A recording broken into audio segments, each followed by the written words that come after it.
Om Shri Ganeshaya Namaha. Om Gam Ganapate Namaha. Om Vakratunda Mahakaya Surya Koti Samaprabha Nirvignam Kurume Deva Sarvakarashi Sarvada.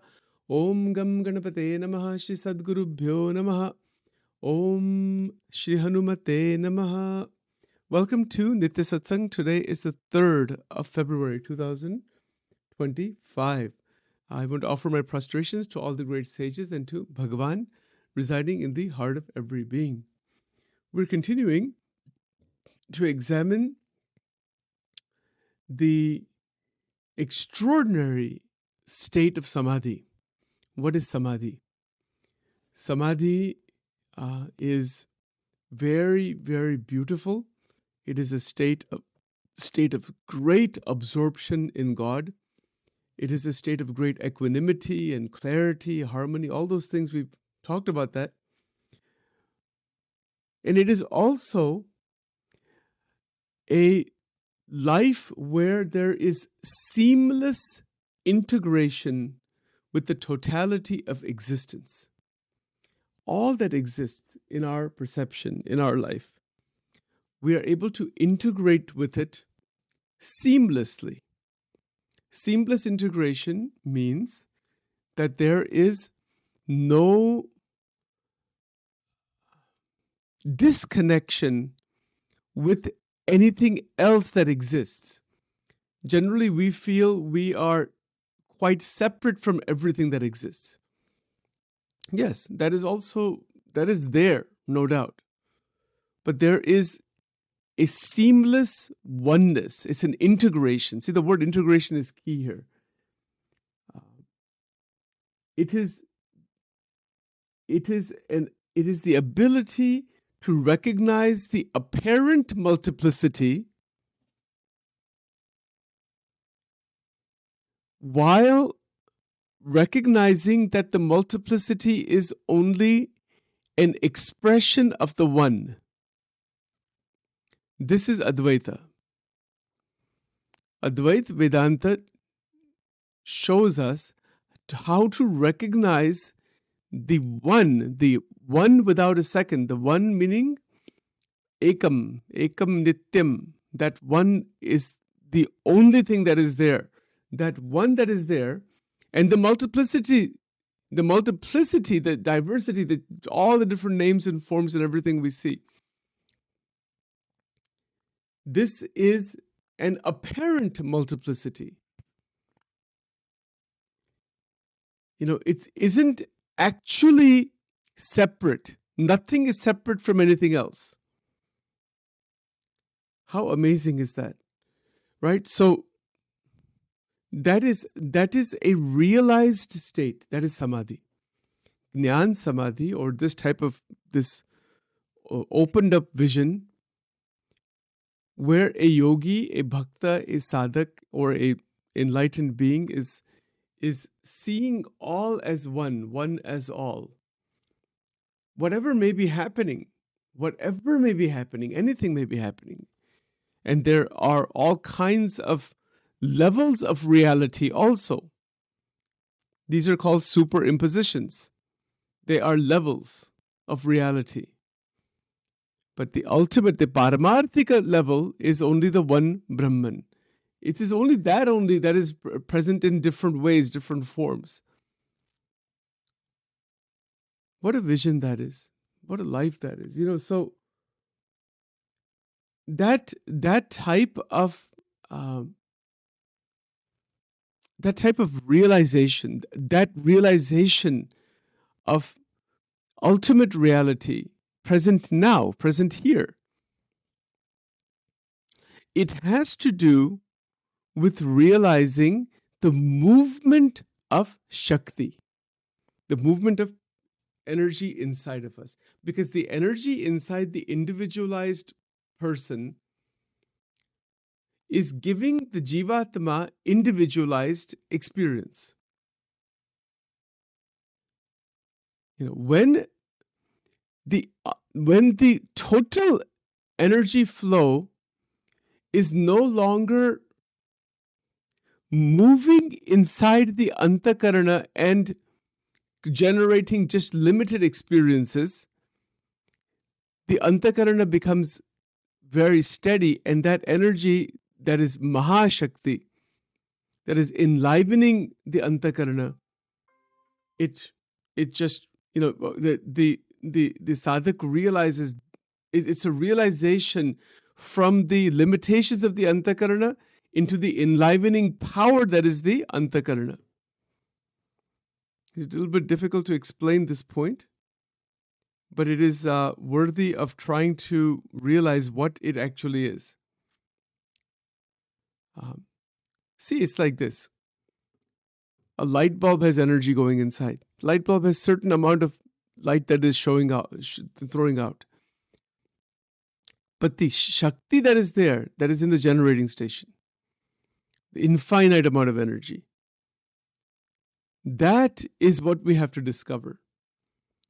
That where is the source of the personalized Shakti that is in this body, mind, senses? Where is the source of that Shakti? Now, Advaita Vedanta will say that is Akshara Brahma, that is Brahman. But that Brahman is also having infinite power. It is infinite power, so it's the same thing.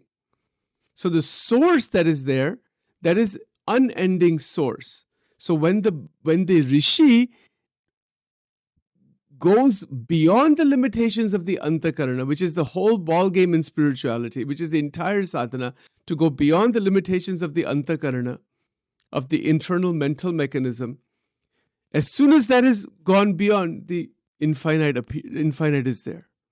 The infinite is not something that is going to be obtained later on. It's not like that. It's not something that comes about. It's always there. It is eternally there. The Sanatana Tattva, Brahma Tattva is always there. But the only barometer we have is energy flow. That's the master key. That's the only master key that opens all the doors. That's the only barometer. Because without energy, nothing is going to happen. There's no experience. There's no existence even of the objects that we see. There's no body. There's no mind. There's nothing is going to exist without Shakti. But this Shakti is individualized here. And most of that Shakti is used inside the Ahankar through the Vasanas and whatnot. And it is giving that type of experience, Kam, Krodh, Lobh, Moha, Matsar, all those things, that human beings experience at the human level. That's all. And then that's the end of it. But if we can pull the energy out of those limited experiences, that's the key. It is to pull the Shakti out of the limited experiences. Although it is used in limited experiences to some extent, once it is pulled out of them, that which is itself creating a blockage. Because when there is very limited amount of experience, there is the entrapment in the limited experience that is me. That limited experience is not me. That limited experience is given to me through the body, mind, senses, etc., for a certain purpose, to experience Prakriti that way. A frog has a limited experience through the frog body. But the frog is not a frog. It is an Atma inside. That is the Atma Tattva, Brahma Tattva.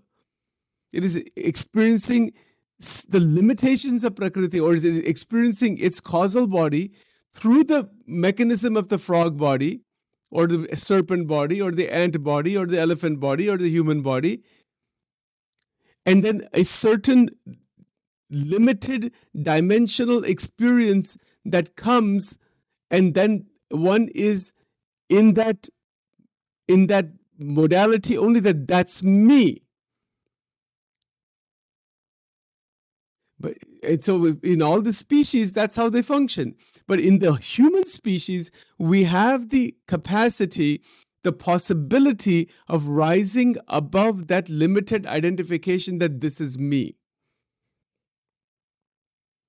I may be something much, much, much, much, much, much beyond who I think I am. who I feel I am. And this is Samadhi. Samadhi, or the preparation for Samadhi, in any path, in any, through bhakti, jnana, yoga, dhyan, mantra, this, that, whatever, mantra, tantra, जो भी है, किसी भी मार्ग से समाधि की जो स्थिति है, वहां पहुंचना है. We have to reach there.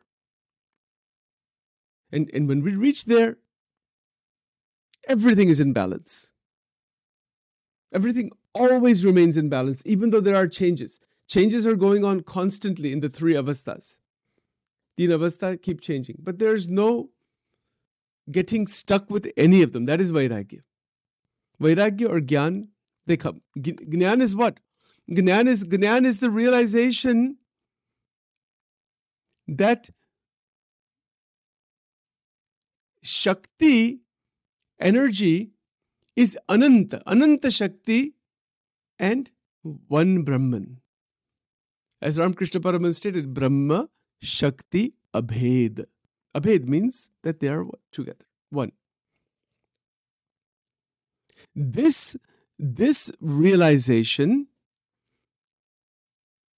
brings the individual out of the individuality into the universality.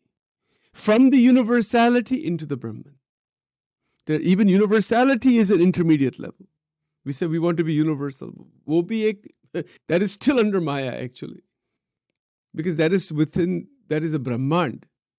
But there's even beyond the universal. And that is the infinite. Ananta. Ananta. Ananta means without end. Satyam Jnanam Anantam Brahma. Brahma means vast, vast, vast, vast. Vast reality, unending reality. That is called Brahman. That is also called Akshara. Akshara means that which is imperishable. Atma is also Akshara. So Samadhi is where whatever may be going on, the internal binding to the experience is not there, while the experience is there. There's no binding anywhere. And this state is realized at the culmination of all sadhana. When sadhana culminates, a point comes where all of our energies, they find themselves in harmony with the source. And they no longer are just, we're not getting spun around by our vasanas, by our individualized limitations, spinning. And you see the word spinning, that is the chakras underneath Agnya Chakra, everything is spinning. The goal is to go beyond the Agnya Chakra. Goal is to open the Agnya Chakra and go beyond that.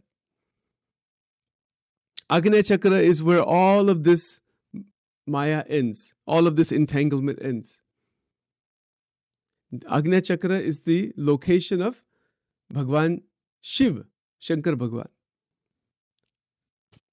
So there, from a yogic point of view, from a yogic sadhana or Kundalini sadhana, a realization can happen when there is falling away of duality. The Agnya Chakra opens, because the Agnya Chakra is a 2-petal lotus. 2 petals means what? So we have 2 eyes, right? There are the dualities of experience, dvanda. That is the border of duality, Agnya Chakra. So when the sadhak evolves into that stage, of course there are, it's just, the transcendental worlds can be seen in that. Because the yogi is not in this layer of reality anymore. That is Samadhi. Nirvikalpa Samadhi I'm talking about right now. Gnan Samadhi, one still sees this world, and that's fine. It's, but one is a Gnani. Nirvikalpa Samadhi, this world disappears. It's called Yoga Samadhi. And if you're sitting in Yoga Samadhi, then the Jagrat Avastha goes away. This new reality opens. And you can see everything from there. Everything is available in that Samadhi. Billions of universes can be seen. The abodes of God can be seen. If the yogi is that advanced. This is how the rishis used to travel in different parts of the universe. They would take an internal journey to go anywhere, depending on their realization, depending on how that. So this is called Yoga Samadhi. So some of that is possible in our lives, but we cannot just stay in that because we will not be able to live. We cannot sit inside dhyan for 10 hours a day. We cannot do that, first of all, not be able to. So ordinary person has to accept Gnan Samadhi. While all Kriya is going on, Manan Chintan, Bhajan Kirtan, Shastron ka Manan Chintan, Nirantar hota hai. Even the worldly experiences are going on, it's okay. But it is seen in a new light. That is all called Gnan Samadhi. And in that Gnan Samadhi, there is living liberation. And so that we can do seva, we can do activity. So that's what the rishis eventually did. They would go into this yogic samadhi and all, come back into the sansar, and then do their kriya in the sansar, do the activity in the world, do it as a way to serve the sansar. Their only one action is there, that is to do seva without any ahankar. Even the slightest ahankar will drop them all the way down from where they are. It will reduce that extraordinary realization. It'll block the realization, ahankar. So that is why, again, this is a very long and extensive discussion, but they will make sure that they don't come down from there, or if they come down, they come down to interact at the relative level. But they never lose sight of that. So there are two levels within which they remain, like Shankaracharya ji and others. They remain, when they're just when they're just by themselves, they're naturally in that yogic samadhi. And when they have to interact, they have to come down a little bit from there to talk to anybody even. Otherwise, you cannot talk to anybody. There's nobody else to talk to in that state. So the relative world still exists, so then they do their activity in the relative world. That also has its relative reality. Otherwise, there are stories of yogis who don't talk to anybody, they're just sitting in, the body may be living for some time, and the body also goes. They're not even in the body. Aisi bhi sthiti hai. There is such a state. So there's two levels. In the body, but not trapped inside the limitations and performing seva. But there's no ahankar, there's no limitation, and there is activity without the boundaries that the mind has generated. So these are this is called Nirvikalpa Samadhi and Gnan Samadhi. There's also Savikalpa Samadhi. There's other names like Asampragnat Samadhi, Sampragnat Samadhi. These are more technical words referring to very similar ideas that are talking about stages of realization. But anyway, somehow we got this out today. Let's stop here for now. We'll continue maybe another day or so on this. This is a very amazing subject. I don't want to at all move away from this, but we will have to kind of drop down a little bit, come out of that samadhi state, and then go and approach it again slowly. Om Dhyanamulam Gurur Murti Mantramulam Gurur Vakyam Pujamulam Gurur Padam Mokshamulam Gurur Krupa Om Divalingaya Nama Urdhvalingaya Nama Anandalingaya Nama Dvadas Jyotirlingaya Namo Namaha Namah Shivaya Om Aim Rim Klim Chamundaye Viche Swaha Om Durge Rakshini Tha Swaha Om Shri Durgar Panamastu Om Shri Radha Krishnar Arpanamastu. Om Hrim.